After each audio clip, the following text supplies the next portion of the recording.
তওবাকারী, বারবার প্রত্যাবর্তনকারী। গুনাহ করেছি, তওবা করতে হবে। আস্তাগফিরুল্লাহ পড়েন, আস্তাগফিরুল্লাহ, আস্তাগফিরুল্লাহ, আস্তাগফিরুল্লাহ। প্রত্যেক নামাজে পড়বেন, প্রত্যেক নামাজে সালাম ফিরাবার সাথে সাথে বলবেন আল্লাহু আকবার। মনে থাকবে, এগুলি আমার বানানো না। আর আপনারা বিশ্বাস রাখবেন, নিজের বানানো কোনো কথা বলি না। আলহামদুলিল্লাহ, যা বলি কোরআন হাদিসে যা পড়ছি, যা বুঝি, সেইটাই বলি। নবী করিম সাল্লাল্লাহু আলাইহি ওয়াসাল্লাম বলেছেন, আমি প্রত্যেক দিন 70 বার তওবা করি। বুখারীর হাদিস। মুসলিমের হাদিস হচ্ছে, নবী করিম সাল্লাল্লাহু আলাইহি ওয়াসাল্লাম বলেছেন, আমি 100 বার তওবা করি প্রতিদিন। 100 বারের বেশি করি। নবীর কোনো গুনাহ আছে? না।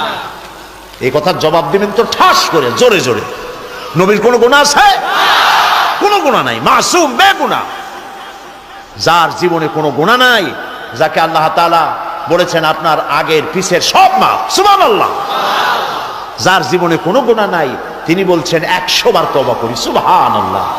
আর প্রত্যেকটি মুহূর্ত সকাল থেকে সুন্দর করে শুরু করে ঘুমাইতে যাওয়া পর্যন্ত সারাক্ষণ গুনাহ করতেছি, নাফরমানি করতেছি। কথা বলি তো মিথ্যা কথা বলি, ওয়াদা খেলাপ করি, আমানতের খেয়ানত